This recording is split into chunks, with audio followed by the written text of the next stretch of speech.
따라해 주시길 바랍니다. 하나님께서 그 행한 대로 보응하시되. 다시 한번 하나님께서 그 행한 대로 보응하시되. 아멘. 2차 세계대전이 한참 진행되는데 어느 젊은 전투기 조종사가 극도의 스트레스 속에서 한 여성과 펜팔을 시작을 하게 되었어요. 그게 참 위로가 되죠. 마음을 좀 열 수 있는, 그리고 또 전쟁이 끝나면 언젠가는 만날 수 있다는 소망도 있지 않겠어요? 격렬한 전쟁이 주는 허무함, 출격 때마다 느끼는 불안과 긴장 가운데서 조종사는 그 여자가 보내는 편지에 위로를 받고 삶의 용기를 얻게 되었다라고 합니다. 전장에서 편지를 받는 것이 그에게 가장 기쁜 일 중에 하나였는데, 마침내 전쟁이 끝나고 두 사람은 편지로 만나는 것이 아니라 실제로 만나자 약속을 하게 됩니다. 기차를 타고 미리 약속한 역에 내렸습니다. 그녀는 약속한 역에서 꽃 한 송이를 들고 서 있기로 약속을 했습니다. 그런데 대합실에 가자 늘 머릿속에 상상하던 어여쁜 늘씬한 여인이 서 있는 게 아니라 한 뚱뚱한 아주머니가 꽃을 들고 서 있는 것입니다. 조종사는 크게 실망이 되었겠죠. 그래서 그저 자기가 군복을 입은 것도 아니니까 그냥 스쳐 지나가면 되겠다 생각이 돼서 갈까 하다가 약속을 지켜야지 되겠다 생각이 들어서 다가가서 자신을 그녀에게 소개를 했다고 합니다. 그 순간 그 여인이 이렇게 조종사에게 말을 했어요. 조금 전에 웬 예쁜 멋쟁이 아가씨가 내 손에 이 꽃을 쥐어주면서 누군가 말을 걸어오면 건너편 카페에서 기다리고 있다고 전해달라고 했어요. 야, 그냥 지나갔으면 어떡할 뻔했어요? 그렇죠?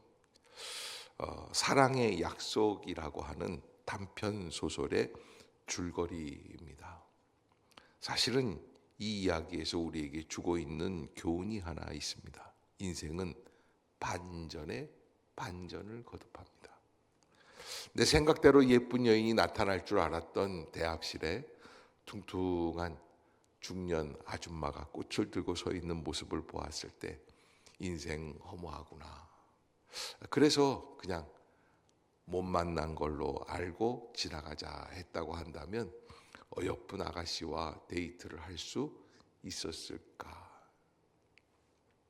반전에 반전을 거듭하는 인생 속에서 우리는 어떻게 살아가야 할까라는 것을 저는 여러분들에게 오늘 말씀을 통해서 묻고 싶습니다. 오늘 로마서 2장은 1장에 이어서 복음 가운데 나타나는 하나님의 의라고 하는 주제를 가지고 우리에게 어떻게 하나님은 이 세상을 바라보고 계시는가라고 하는 것을 생각하게 됩니다. 기독교적인 관점에서 C.S. 루이스라고 하는 작가는 이런 이야기를 했습니다. 그리스도인은 우리가 선하기 때문에 하나님이 우리를 사랑하신다고 생각하지 않는다. 하나님이 우리를 사랑하시기 때문에 우리를 선하게 만드실 것이라 생각한다. 아멘.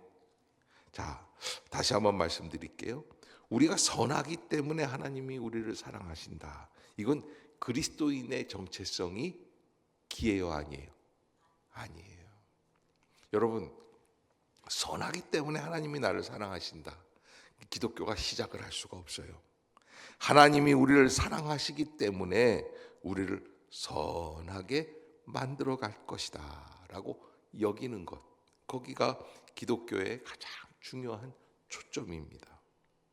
그러기에 우리는 하나님을 좀 더 잘 알아야지 되겠죠. 제임스 패커라고 하는 목사님은 그러므로 우리의 인생의 목표는 하나님을 알아가는 것이다. 예수님이 주시는 영생은 하나님을 아는 지식이다. 다른 어떤 것과도 비교할 수 없는 기쁨과 만족을 주는 인생 최고의 것 역시 하나님을 아는 지식이다라고 말씀해 주었습니다. 오늘 본문 로마서 2장에서 첫째 절 1절의 시작을 어떻게 하고 있냐면 그러므로 남을 판단하는 사람아, 이렇게 시작을 합니다. 따라해 봅시다. 그러므로 남을 판단하는 사람아. 자, 옆에 사람 한번 쳐다보세요. 얘기하세요. 그러므로 남을 판단하는 사람아.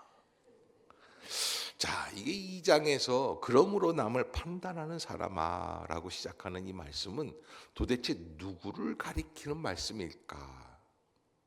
사실은 로마서 1장에서 나오는 사람들의 모습들은 아주 분명하고 선명하게 볼 수 있습니다. 왜냐하면 로마서 1장을 읽다 보면 썩어지지 아니하는 하나님의 영광을 썩어질 사람과 새와 짐승과 기어다니는 동물 모양의 우상으로 바꾸었다. 이거 뭐예요? 유대인이 아니에요. 이방인들을 향한 질책이에요.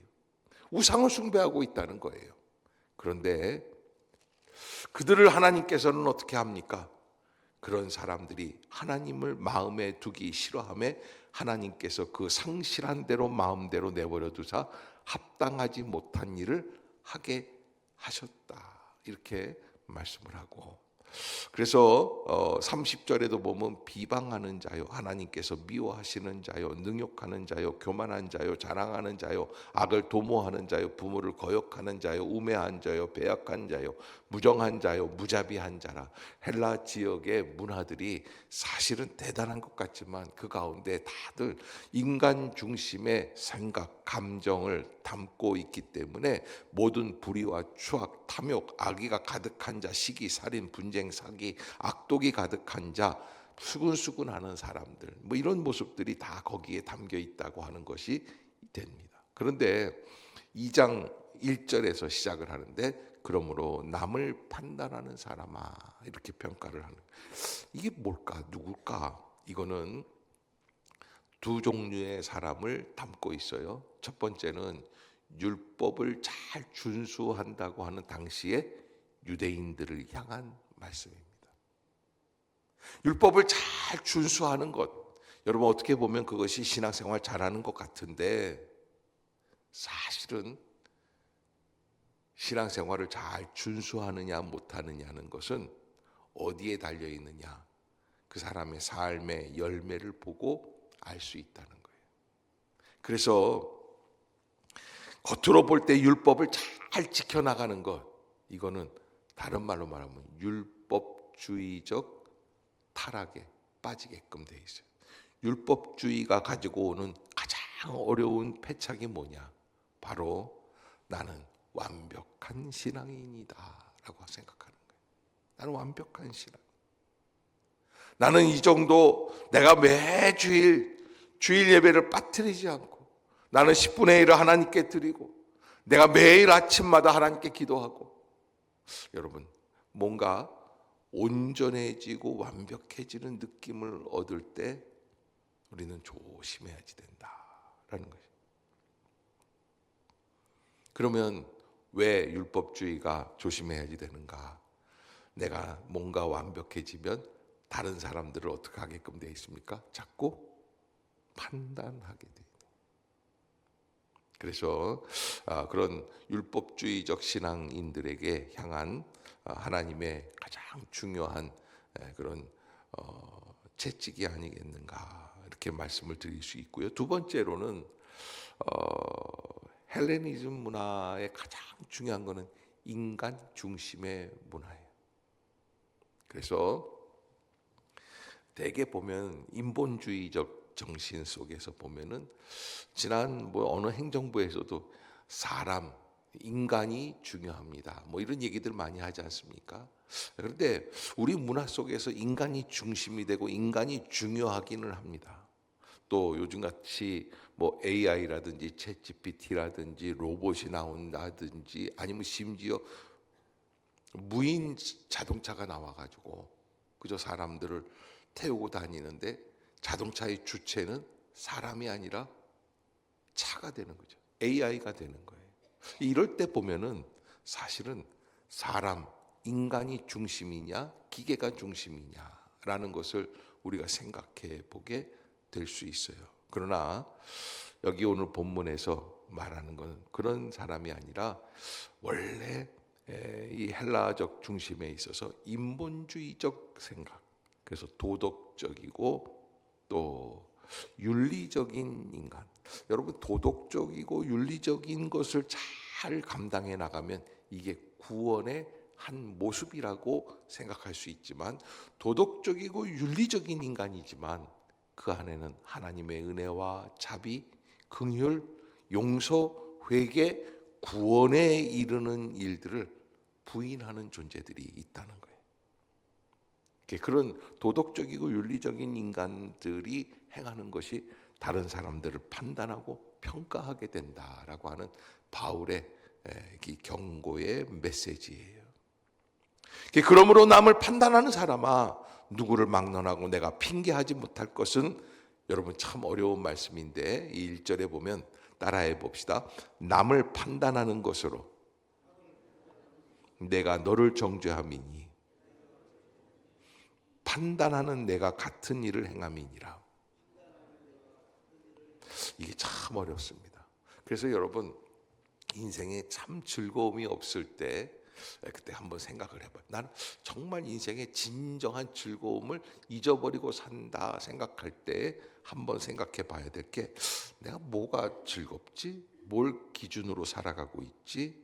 라고 생각할 때 한 번 더 생각해 봐야 돼. 내가 혹시 남을 판단하고 정죄하고 있는 일을 하지는 않는가? 왜냐하면 내가 판단하는 그 판단, 정죄하는 그 정죄함으로 같은 일을 행하고 있다는 거예요. 제가 이렇게 말씀드리면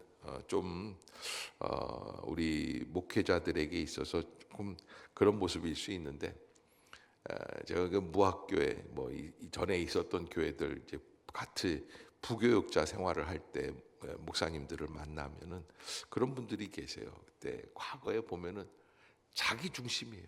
부목사인데도 불구하고 자기 자신만 생각할 때가 있고, 담임 목사님 말을 뺀질뺀질 안 듣고 그냥. 그런데요, 어떻게 해가지고서 이제 단독 목회를 하고, 이게 이제 십몇 년 만에 만나고, 그런데 이분들이 이렇게 얘기를 하다가 보면 이런 얘기를 해요. 우리 교회 새로 들어온 부목사 진짜 말을 안 듣고. 나는 이제 그때 행정을 하면서 전체 이렇게 했기 때문에 그분들의 과거를 알고 있잖아요. 나는 네가 지난 여름에 무엇을 행했는지 알다, 이런 거 알고 있잖아요. 그러니까 내가 봤을 때는 그래도 그 부목사가 훨씬 나은 것 같은데. 여러분, 우리가 남을 판단하는 것은 나는 안 그렇다는 생각이에요. 나는 괜찮다는 생각이에요. 그러나 여기 오늘 본문에 제일 중요한 게, 남을 판단하는 것으로 네가 너 자신을 정죄하게 될 것이다. 남을 판단하는 것으로. 그러기에 남을 판단하고 정죄하려고 할 때에 주님 앞에서 온유하고 긍휼하십시오. 남을 판단하는 것은 우리의 눈이 밖으로 향하고 있기 때문에 남의 허물은 잘 보입니다. 그러나 나 자신의 허물은 보이지 않게 되어 있는 것이 인간의 단점 중에 단점이고, 그래서 우리에게 필요한 것이 있는데 자기 성찰이에요. 자기를 돌아볼 줄 알아야지 됩니다.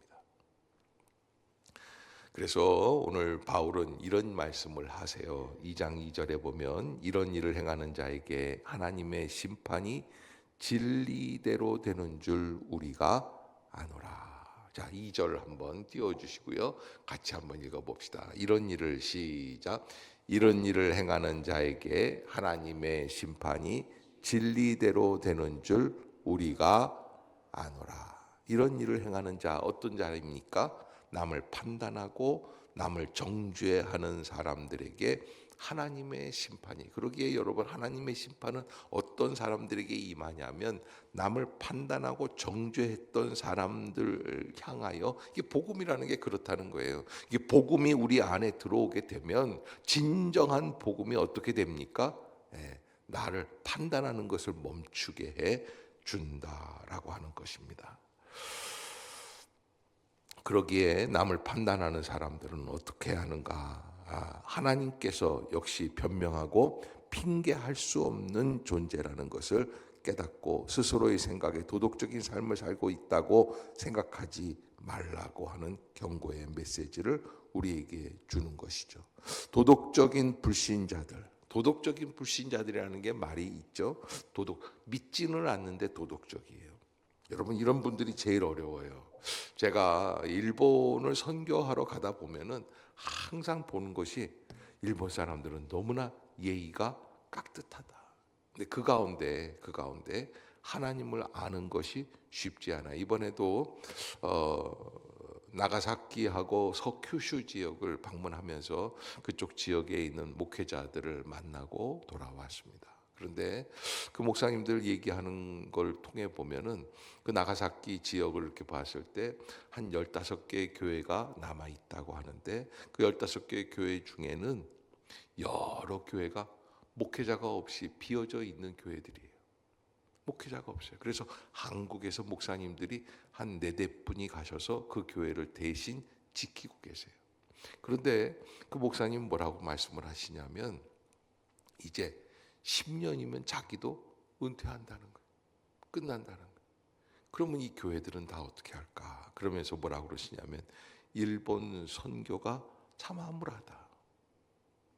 여러분, 도덕적으로 윤리적으로 지켜지는 것, 공동체를 위한 삶, 국가를 위하여 헌신하는 그런 사람들이 다 있는데 아무도 국가에게 불평하지 않습니다.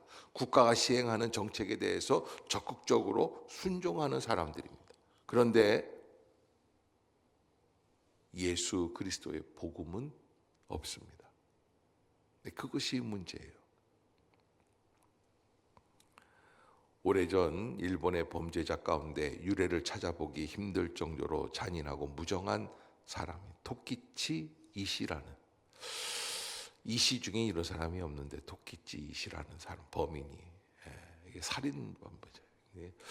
자기가 하고 있는 일을 못하게 하는 사람이 있으면 남녀노소를 가리지 않고 다 살해를 하는 연쇄살인범입니다. 이유 없이 죽인 겁니다. 그러다 결국 감옥에 갇혀 사형 날짜만 기다리고 있었는데, 감옥에 있는 동안에 캐나다 여인 2명이 그를 방문하여서 창살 너머로 복음을 전하기 시작했다고 합니다. 그러나 토키치 씨라고 하는 사람은 인상만 찌푸렸고 전혀 귀담아 듣지 않았는데, 결국 이 캐나다 2 여인은 포기하고 성경책만 건네주고 떠났다고 합니다. 토키치 씨는 그렇게 받은 성경을 그저 뜨문뜨문 읽다가 마지막에는 성경에 사로잡히고 마침내 예수님이 십자가에서 못 박히신 이야기를 읽게 되고, 그리고 그 자리에서 아버지여 저희를 사하여 주시옵소서라고 하는, 자기의 하는 것을 알지 못함이니이다 라는 말씀에 고꾸라지고 말았다고 합니다. 토키치 씨는 당시의 상황에 대해서 나는 그 구절에 멈추었다. 마치 17cm 정도 되는 대못이라도 내 가슴에 박힌 것처럼 가슴이 아팠다. 그것을 그리스도의 사랑이라고 해야 할까? 아니면 불쌍히 여기는 마음이라고 해야 할까? 그것을 무엇이라고 해야 할지 나는 모르나 내가 아는 것은 오직 내가 하나님을 믿게 되었고 강팍한 내 마음이 변했다는 것이다. 뭔지 모르지만 그 말씀을 읽는 순간에 자기의 마음이 변했다라는 거예요. 나중에 그를 형장으로 끌고 가기 위해 간수가 자기가 예상했던 야수 같은 강팍한 인간, 그러나 토키치 씨는 마지막 죽는 순간에 얼굴에 광채가 나는 웃음을 띤 사람으로 나타났다는 겁니다. 그 살인마 도끼치 씨는 거듭난 사람이었다. 주님을 만난다라는 것이 무엇인가? 야수가, 짐승 같은 자가 온유한 자로 바뀌는 것을 말을 한다. 나는 불의한 삶을 살지 않았다. 하나님은 내게 진노하지 않으신다 라고 생각하고 남을 판단하고 정죄할지 모르지만, 그러나 하나님께서는 그런 사람들조차도 판단하실 수밖에 없다는 거예요. 그래서 2장 3절을 보면 이런 일을 행하는 자를 판단하고도 같은 일을 행하는 사람아, 그래요. 따라해 봅시다. 이런 일을 행하는 자를 판단하고도 같은 일을 행하는 사람아. 그러니까 여러분 가만히 보면 누가 어떤 사람들의 저 잘못을 자꾸 판단하고 정죄하다 보면요, 나도 그렇게 하고 있어요. 그래서 그런 얘기가 있어요. 그래서 나온 얘기가 있어요. 옆에 사람 보세요. 너나 잘하세요. 여러분, 이게 이제 군대에 있으면 고참들이 막 때리고, 예전에 이제 구타 이런 게 있었으니까요. 막 그러면요, 그냥 상병 중에 한 놈이 그냥 저놈의 새끼들을 다 죽여버렸으면 좋겠다고 막 얘기합니다. 그런데 고참 나가잖아요. 더 나쁜 놈이 돼요. 악순환이에요. 그래서 제가 하는 얘기가 있어요. 너 고참 된 다음에 해라. 너 스스로 해라. 참 어려워요. 그러기에 하나님 앞에서 하나님께서 어떻게 사람을 인도해 주시고 회개하게 해 주시는가? 아무리 강팍한 사람도 우리가 어떻게 대해야 되는가? 4절을 한번 보겠습니다. 2장 4절. 우리가 이렇게 봐야지 된다라는 말씀이에요. 시작. 혹 네가 하나님의 인자하심이 너를 인도하여 회개하게 하심을 알지 못하여 그의 인자하심과 용납하심과 길이 참으심이 풍성함을 멸시하느냐. 아멘. 하나님의 은혜와 하나님의 섭리, 하나님의 역사 속에서 어떻게 하십니까? 하나님의 인자하심으로 그 강팍한 사람도 하나님은 용납해 주시고 길이 참아 주시고 풍성하게 그를 대해 주신다. 아멘. 아멘. 따라해 봅시다. 하나님은 어떠한 사람이라도 회개하게 하십니다. 마침내 주님을 만날 수 있는 길을 열어 주신다는 거예요. 그러게 우리가 다른 사람들을 판단하고 평가하고 내가 갖고 있는 내 척도 내 자아를 가지고 그 사람들을 자꾸 얘기하는 것, 이거 자체가 하나님의 길이 참고 풍성하신 은혜를 멸시하는 행위가 된다라는 거예요. 그러게 하나님 앞에서 온유하십시오. 겸손하십시오. 하나님만 바라보십시오. 오늘 본문에서 우리가 아까 읽었던 본문은 6절에서 보면 하나님께서는 각 사람에게 그 행한 대로 어떻게 하신다 그랬습니까? 보응하시되. 6절을 한번 읽어봅시다. 시작. 하나님께서 각 사람에게 그 행한 대로 보응하시되. 하나님께서 각 사람에게 그 행한 대로 보응하시되. 율법이 있는 사람은 율법이 있는 대로, 율법이 없다고 생각하는 사람들, 나는 율법이 없기 때문에 하나님의 심판을 받을 필요가 없다고 생각하지만, 그러나 자기 마음속에 갖고 있는 자기 자신대로의 나름대로의 윤리가 있습니다. 그대로 하나님은 그들을 판단하고 심판하신다는 거예요. 보응하신다는 거예요. 그래서 우리에게 어떻게 살아가야지 되는가? 2장 7절에 보면 시작. 참고 선을 행하여 영광과 존귀와 썩지 아니함을 구하는 자에게는 참고 선을 행한다. 참고 선을 행한다. 참고. 여러분, 선을 행한다라는 것은 누가 격려하는 길이 아니에요. 장려하는 일이 아니에요. 누구나 쉽게 갈 수 있는 길이 아니라는 말씀이에요. 어떻게 하라는 거예요? 참고 가라는 거예요. 아멘. 따라해 봅시다. 참고 선을 행합시다. 근데 참고 선을 행한다는 게 뭐예요? 하나님의 뜻에 순종한다는 거예요. 하나님께서 허락해 주신 환경에 순종한다는 거예요. 참고 선을 행하여 영광과 존귀와 썩지 아니함을 구하는 자. 그래서 여러분, 나는 무엇을 구하고 있을까? 사람들의 영광, 사람들의 존귀. 여러분, 사람들이냐, 세상적인 것이냐, 아니면 하나님의 것이냐. 그래서 우리가 마음속에 있는 깊은 믿음이 진정 어떤 신앙이 되어야 하는가? 표면적 신앙이 있고 내면적 신앙이 있다는 거예요. 그래서 참고 선을 행하여 영광과 존귀와 썩지 아니함을 구하는 자에게는 영생을 허락해 주신데, 반대로 참지 못하는 사람들이 어떤 사람들이냐? 8절 시작. 오직 당을 지어 진리를 따르지 아니하고. 아멘. 오직 당을 지어 진리를 따르지 아니한다. 무리를 짓는다는 겁니다. 패거리를 만든다는 겁니다. 하나님의 뜻에 반대하는 일들을 한다는 거예요. 교회에서 지도자가 원하는 그 비전을 향해서 나아가지 않고 쑥덕쑥덕 된다는 거예요. 수근수근 된다는 거예요.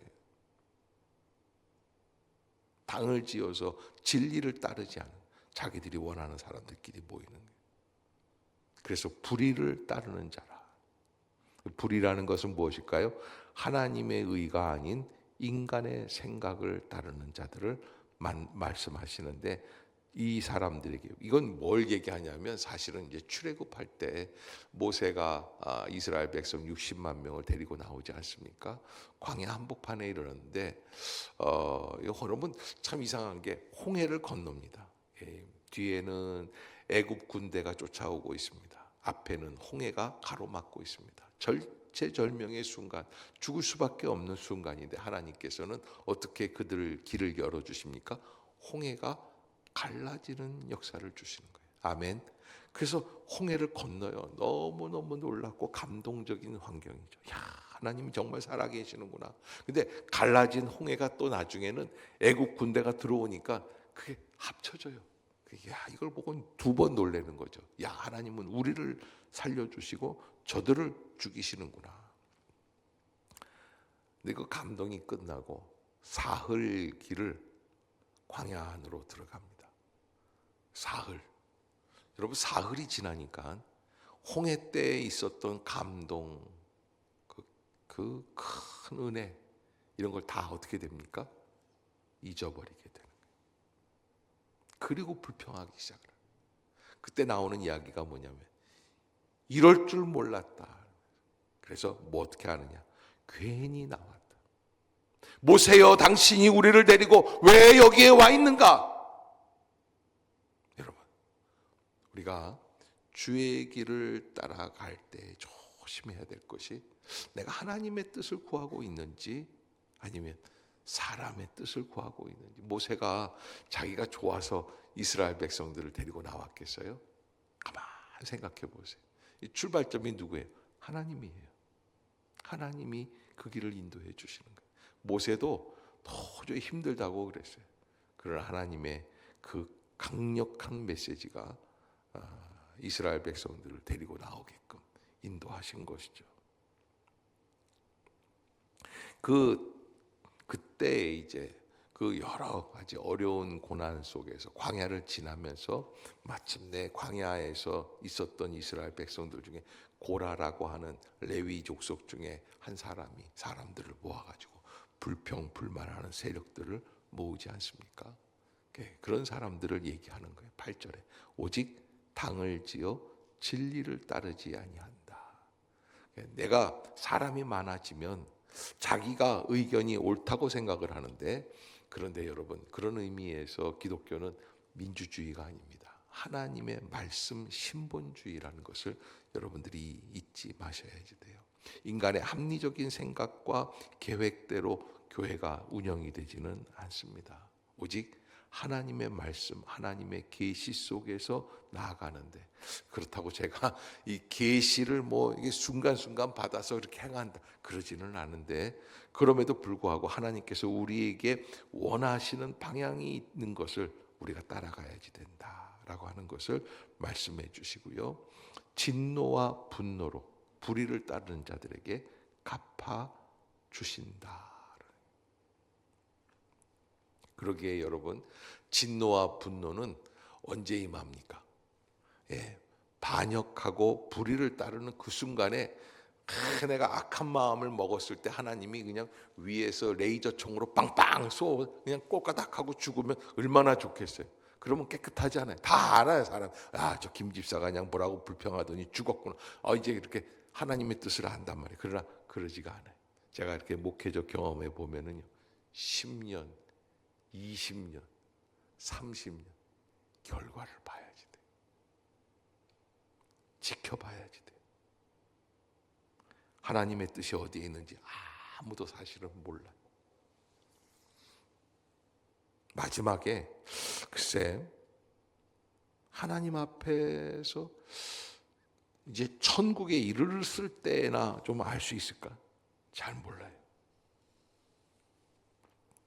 하나님은 우리의 말이 아니라 삶의 방향을 바라보고 계신다. 아멘. 따라해 봅시다. 하나님은 우리의 생각과 말이 아니라 우리의 삶의 방향을 보십니다. 아멘. 하나님께서 각 사람에게 그 행한 대로 보응하신다라고 하는 이 말은 단발적 행위, 한 번 했다고 한 번 안 했다고. 사실 어떤 분들이 이런 분들이 있어요. 하나님이 있으면 나와보라고 해. 그러면서 하나님을 믿으려면 내 주먹을 믿겠다, 뭐 이런 사람. 근데 이런 사람들이 또 나중에 장로 되더라고요. 그런데 여기 그 행한 대로 보응하신다라고 하는 건 단발적 행위가 아니라 반복된 삶의 태도, 지속된 방향성, 삶의 열매. 가끔씩 한 일이 아니라 어떤 방향으로 살아왔는가. 내 중심인가? 하나님 중심인가? 나의 유익을 위한 건가? 하나님의 유익을 위한 건가? 요한복음 1장 13절에 보면은 이렇게 말씀을 하세요. 구원에 대해서 말씀을 하시면서 이는 혈통으로나 육정으로나 사람의 뜻으로 나지 아니하고 오직 하나님께로부터 난 자들이니라. 아멘. 혈통으로나 육정으로나 DNA가 아니에요. 오직 하나님께로부터 난 자들이다. 그러기에 우리가 하나님께서 주시는 그 길을 걸어갈 수 있는 그런 은혜를 받아야지만 된다라고 하는 것이죠. 그래서 영생이라는 것은 무엇인가? 이게 7절에 보면 어떤 데에서 나오는가? 7절 한번 읽어봅시다. 시작.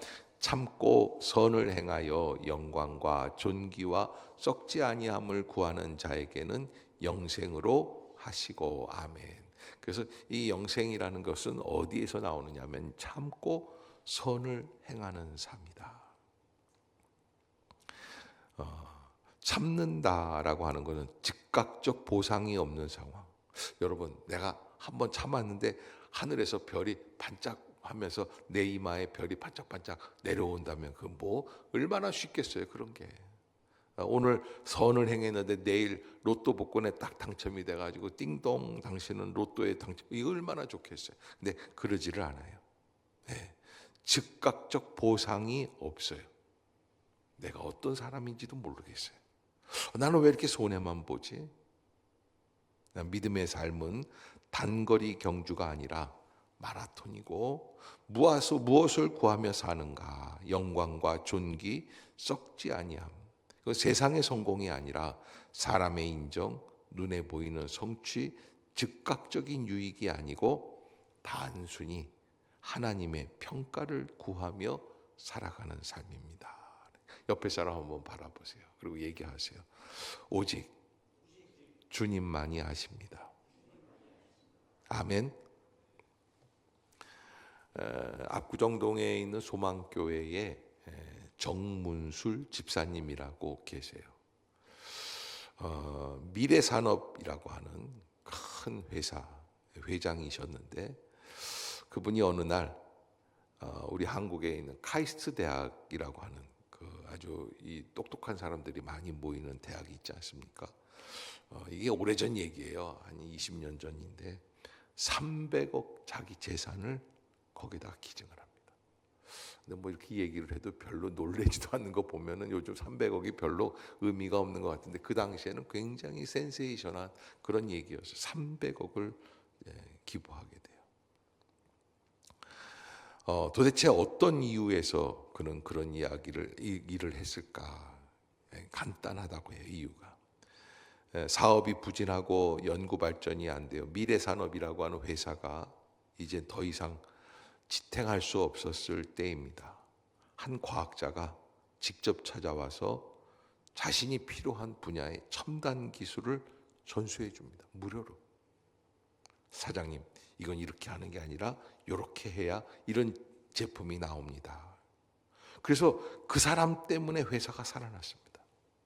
그런데 이 정문술 집사님이라는 분한테 얘기를 했는데 그 고마움을 한평생 내가 잊을 수가 없었습니다. 그 고마움을 한평생 내가 잊을 수가 없습니다.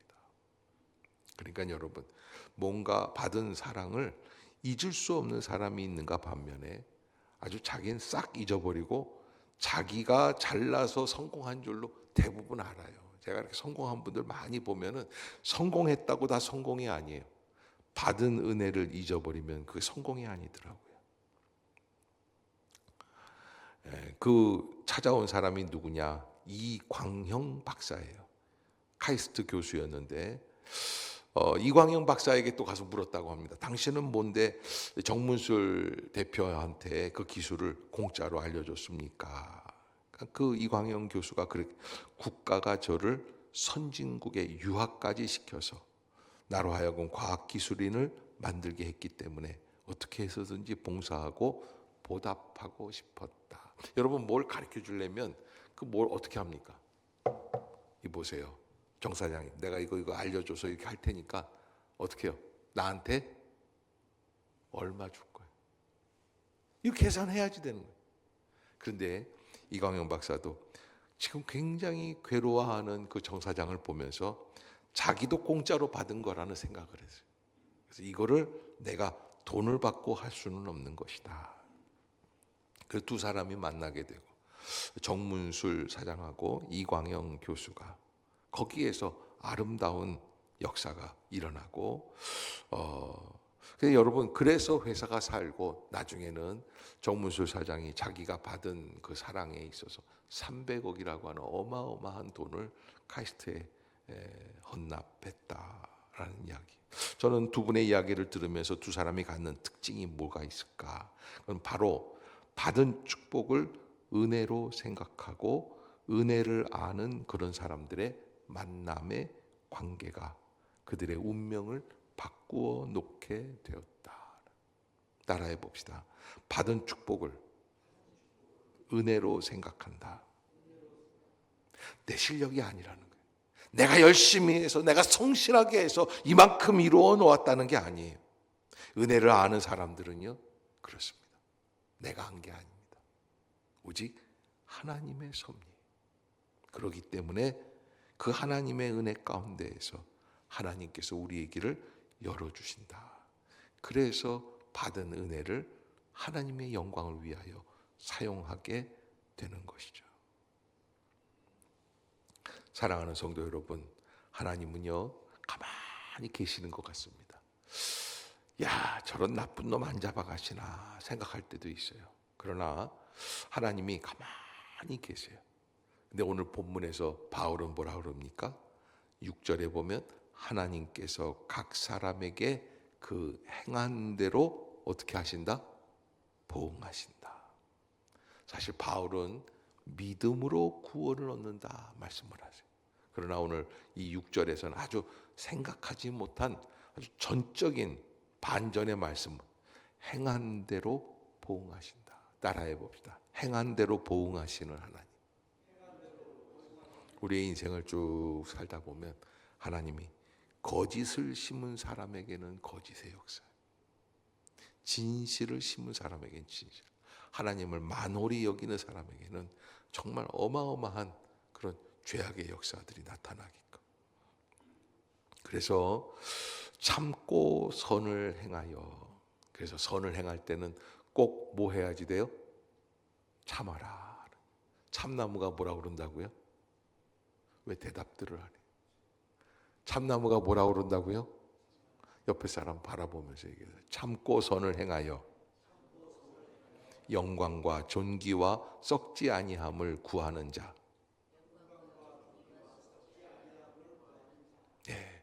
기억이 안 나는 분들은 다시 한번 본문을 읽어보시고 참고 선을 행하는 거예요. 하나님의 영광, 하나님의 존귀, 하나님의 썩지 아니함을 구하는 자가 되려면 그 하나님의 선을 어떻게 행하여야 되는가? 참고 행해야지만 된다. 그래서 그런 사람들에게 주시는 은혜가 뭐예요? 영생을 허락해 주신다. 아멘. 잊지 마시기를 주의 이름으로 축복합니다. 기도합시다. 사랑의 하나님, 은혜를 감사합니다. 악을 행하는 사람에게는 환난과 곤고를, 선을 행하는 사람에게는 영광과 존귀와 평강을 주시는 주님이심을 믿습니다. 주님, 외모로 사람을 취하지 않게 하여 주시고 하나님의 은혜를 바라보며 나아갈 수 있는 심령이 되게 하여 주옵소서. 예수님의 이름으로 기도드리옵나이다. 아멘.